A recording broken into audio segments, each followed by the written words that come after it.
Hi everyone, welcome to my channel and welcome to my summer book recommendations and my summer TBR video. Before we get started, my name is Emily and I just want to say thank you so much for watching today's video and I hope you like it. Alright, so let's just get into it. Somehow I found myself not having a single hard copy of any of the books I'm about to recommend. So that's a little crazy. I don't know how that happened. I guess I used the library for some of them and then Kindle Unlimited. And then I think I have a few of them in storage. So I don't have any hard copies, but I have about 15 books to recommend today. And I have about 10 books on my summer TBR that I wanted to share and talk about. Maybe if you've read any of the books that are on my TBR for the summer, let me know in the comments because it will help me choose which one to start with because I have a lot of good options and I really don't know which one to start with. I have like some idea, but I don't know, it's gonna be hard to pick. So I guess we'll start with the recommendations because I feel like that maybe that's why you clicked on this video. I have them written down in my phone because like I said, I don't have any hard copies. So starting with romance book recommendations for the summer, because I feel like the summer just kind of lends itself well to romance books. I always reach for romances in the summer and I have a lot of romance books on this recommendation list. They're mostly romance books, but I do have some thrillers and fantasy books as well. So starting with the romance, my first recommendation is Haunted Ever After. This is actually a book that I would save for later in the summer, like August or something, only because this is a romance book that takes place in a town in Florida called Boneyard Keys or Graveyard Keys or something. And it's a touristy beach town, but the whole town is haunted and they kind of really lean into the haunted theme of their town. So there's some ghosts that like haunt the town and things like that. And it kind of is a great transition from summer into spooky season and into the fall because we have that ghost spooky aspect of the story, but we also are in a beach town. It's a tourist town. People like to travel there. So it kind of is a good transitional book between summer and fall. The romance, I think, escalated very quickly, but the vibes are there, and I think it's a good book to save for August into September. Next up, I have You with a View. This is another romance book, and it follows our female main character who goes viral on TikTok after posting a love story about her grandmother. She kind of is like investigating her grandmother's past because she was really close to her grandmother, and she wants to find the man who was in this story with her grandmother. And she ends up finding this person because her video goes viral, and it turns out it's someone from her past's grandfather. And then they all end up on a road trip somehow through like national parks and things like that on the west coast of the United States. It's a good book for summer because it's a road trip. They're kind of on vacation. Actually, I think she's not working currently because she was recently laid off. So there's a lot of things in her life that she's kind of grappling with because her grandmother did pass away. She was laid off. So this road trip is kind of like her trying to heal as well. So that's another aspect of this book. And I don't know, I feel like the road trip gives me summer vibes and I really enjoyed that aspect of the book. I don't think I rated it super highly only because the romance felt like it was a little quick at times, but I still liked it and I think it's a good book to read over the summer, so that's why I'm recommending it. Next up, I have Rock Bottom Girl by Lucy Score, and this one is a really fun book to read over the summer because it takes place over the summer. This is a main character who returns to her hometown, again, kind of down on her luck. I think she recently got divorced or something happened and she's just really not feeling it. She isn't feeling it with her career and her relationships and everything. And she takes a job as the girls' soccer coach for a high school soccer team. Through her coaching, she meets somebody again from her past who she went to high school with from this small town. And he's the boys' soccer coach, I think, or maybe he's the track coach. But he's also a coach at the high school. And then they have a romance that kind of develops, and in like signature Lucy Score style, there's a lot of side characters and the small town vibes are really great, and it takes place over the summer. So it's the perfect setting to read in the summer. Another romance book on my list for you is The 7-Year Slip by Ashley Poston. This was one of my favorite books that I read in 2023, and I happened to read it over the summer as well. And it just screams summer to me for some reason. I think one, because Ashley Poston's books usually come out in the summer, and two, because there's something about the magic of this book because it's a magical realism book that just makes it feel like summer in the city. I think it does take place over the summer, but if I'm misremembering that, it's just like the magic of this book does make it feel like summer. I don't really know how to explain it. Basically, what happens in this book is we have a main character who loses her aunt and she moves into her aunt's apartment. The apartment has a bit of a magic twist to it, and she ends up connecting with this man who is a chef and she works in the publishing industry, and their relationship kind of blossoms, but there is a little bit of a barrier to their relationship because of the magic twist on the apartment. But again, it's another romance book where the main character is also grappling with something herself and kind of finding herself after this loss, and I just really liked the way that it was done, and the romance was beautiful, and the magic was just so unique and fun, and that is probably the biggest recommendation out of all my romance books for the summer, is The 7-Year Slip. Okay, somehow my camera died. I'm not really sure how that happened because I was charging it for a while before this, so we might have a bit of a lighting and angle change because it's a little while later. Anyway, jumping right back into our summer romance book recommendations, the next one I have is My Killer Vacation by Tessa Bailey. First of all, Tessa Bailey's books are a little bit on the spicier side, so that's just something to be aware of. I mean, some of the other ones are as well, but like, I don't know, this one just seems like it's more so than the other ones. But this is a teacher who goes on her summer vacation, and she finds a body in her vacation rental, and then somehow a bounty hunter gets involved, and their relationship gives a lot of like grumpy sunshine, he'll do anything to protect her kind of vibes, and it was just really fun. And I actually read this in one sitting, but I didn't read this one over the summer, and I wish I did. I actually read this one around Christmas time, and it just doesn't really fit that vibe. It's a good summer book. I would definitely recommend it. You can read it in one sitting on the beach, and it's really good. That is My Killer Vacation by Tessa Bailey. Next up, I have Book Lovers by Emily Henry. So I feel like you can kind of read any Emily Henry book over the summer, but I love Book Lovers. It's actually my favorite one by her, and this one follows a book publicist. The book publicist and her sister go to this small town in, I think it's North or South Carolina. There they run into one of the main character's work rivals, who is a publisher. So they both work in New York City, and they're both in this small town for different circumstances, and their relationship kind of blossoms in this small town while the main character is traveling with her sister. As all Emily Henry books are, the banter is top tier. Dare I say that Book Lovers has the best banter out of any Emily Henry book. I will stand by that. And I feel like some people think this is their least favorite one, which kind of shocks me, but I don't know if it's just because I read it first, but I loved Book Lovers, and if you're a book lover, you will obviously like it as well. There's a lot of like book references throughout it, and it's just really, really good. And then these last books that I'm about to recommend are kind of between romance and literary fiction, and those are any Elin Hilderbrand book. Most of Elin Hilderbrand's books take place on Nantucket, and they just have the most amazing summer setting. The way that Elin Hilderbrand describes Nantucket in the summer, she describes the food and the atmosphere and the beach and the people in just such a way that makes it feel like you are actually there on Nantucket with these characters. Her writing is just so good. It's so unique. I will give a disclaimer that a lot of her books, like not a lot happens in them. And what I mean by that is they're not super fast paced. They're very slice of life. There's definitely some mystery throughout the book that keeps you engaged. So my favorite books by her are The Hotel Nantucket and Golden Girl. One of her books is actually on my TBR for this summer, but any of them are really good. Swan Song, The 5-Star Weekend, they're all just something that you can pick up and enjoy, and I would highly, highly recommend her books for this summer. Okay, let's try this again. The thing is flashing again. Okay, we're gonna talk really fast. If it dies again, I'm just gonna have to like take an hour-long break. I think the problem is I'm too impatient. I've only been letting it charge for like 20-minute stretches of time, but I feel like that should be enough.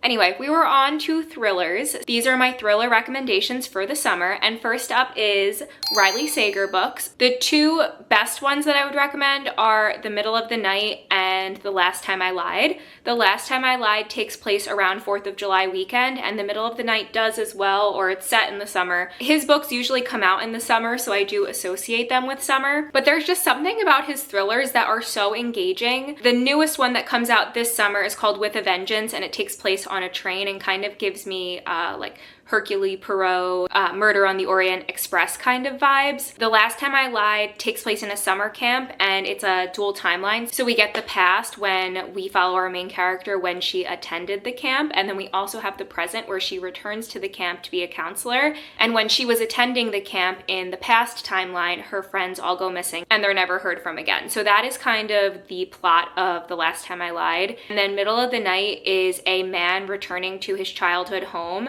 because when he was younger, his best friend disappeared in the middle of the night from a backyard sleepover. They were sleeping in a tent in the backyard over the summer. It was like summer break, and his friend disappeared and Was Never Found. Those are like just two very spooky thrillers that take place over the summer, and I just feel like any of his books are great to read over the summer. And then I also have another one that came out last summer, which is called The Unwedding by Ali Condi, I believe the author is. And this one follows a woman who goes to a hotel and wedding guests start disappearing and being murdered throughout the course of this wedding. They get trapped at the resort because of a storm, so the main character kind of teams up with other guests of the hotel to kind of figure out what's happening to the guests of the wedding. It's just really fun. I think I listened to it over the course of 2 days, and I just associate it with summer as well because I did read it over the summer. I think something about thrillers just really reminds me of summer because there was a whole summer where I was a beach badge checker and I read so many thrillers in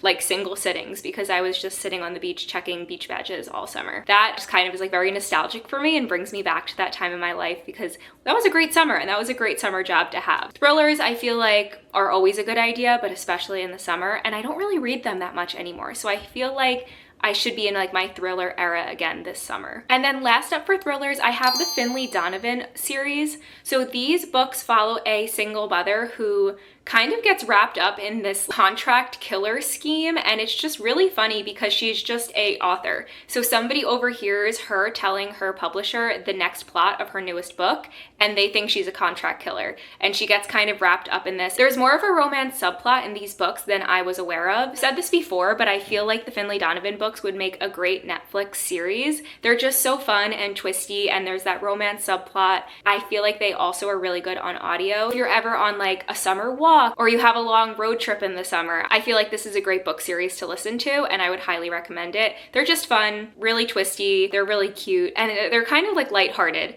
I don't know, I just really enjoy the Finley Donovan series. And I need to read the last one, it just came out. It's called Finley Donovan Digs Her Own Grave, I think, and it's the last one. So they're all out now, so that's also good. And then I do have 2 fantasy recommendations for the summer. So first up is Heartless Hunter. I haven't read the second one of this series yet, but I happened to read this one over the summer, so I just kind of associate it with the summer. Heartless Hunter follows a witch and a witch hunter, and this is one of those books where the reader kind of knows something that the characters don't. So that makes a really interesting story because you're kind of waiting for the other shoe to drop as you're reading it. This is a typical like forbidden romance, enemies to lovers kind of book. The interesting aspect with this book is it also has some Regency vibes. There's a lot of like courting and ballrooms and balls and gowns and things like that. So that kind of just adds to this story. I did really like it. I kind of flew through this book, and I want to add the second book to my summer TBR just because I read the last one over the summer. And then this might be a controversial recommendation, but my last summer fantasy recommendation is the Zodiac Academy series.